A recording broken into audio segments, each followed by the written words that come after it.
So let me talk about vitamin D because, oh my God, I think this is probably the most important thing for we black people to know. I got to tell you, I will shout. I wish every doctor was shouting this from the rooftops, because as a black person, you are more deficient in vitamin C than the next person who is white.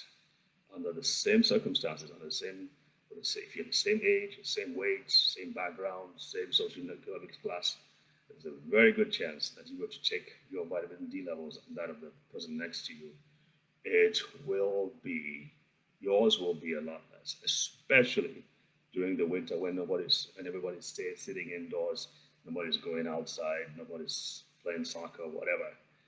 Because you need to understand this. You need to understand this. Please, please, please understand this. I was still just today. I was talking to a healthcare professional, and she's like, "Oh well," and she's white, and she's like, "Oh, you black people have more vitamin D."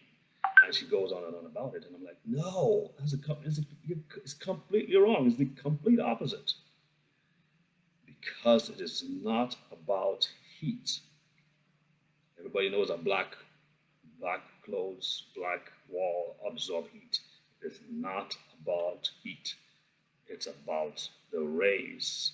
It's about the ultraviolet B rays from the sun. It has to be from the sun, and it cannot. I mean, you can't stay indoors and have like, okay, you have glass separating you from the sun, and you think you're going to get vitamin D. This glass blocks out the sun. Your skin, the more melanin in your skin, the more melanin you have in your skin, the less vitamin D you're gonna have, because melanin, that pigments, blocks out the sun, and of course, we black people have a ton of melanin. Why is this important? Well, let's talk about COVID-19. We're in a COVID-19 season. We've unfortunately in the United States there have been a lot of deaths. What they're finding is that they've studied around the world, not just in the US, but in UK, in China, in Israel, South Africa, Indonesia, consistently, consistently, when they check the vitamin D levels of patients who have had COVID-19, those who have moderate, severe, and who have died from the disease, those who have the lowest levels of vitamin D are those who have the more severe forms, almost without exception.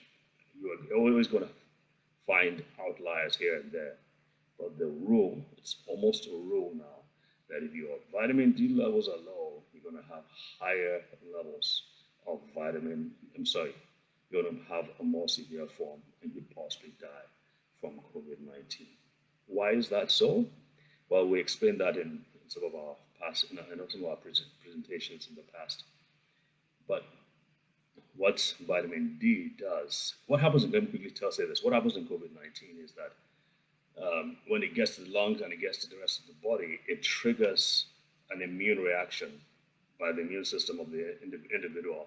And the immune cells go crazy, they go haywire, and they start attacking, looking for the virus to attack it. And if they don't find it, they start attacking the organs, the brain, the kidneys, the hearts, blood vessels, and cause a lot of damage.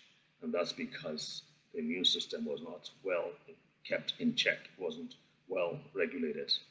Vitamin D is what helps to regulate your immune system and keep it in check, and helps it make the appropriate responses. We also know that that's about COVID 19. Back to pregnancy. If you're pregnant, thinking about being pregnant, you've got to take ample amounts of vitamin D. Recommendation at least 10,000. And now I know they say 800, but trust me, they're not studying it among black people like they should.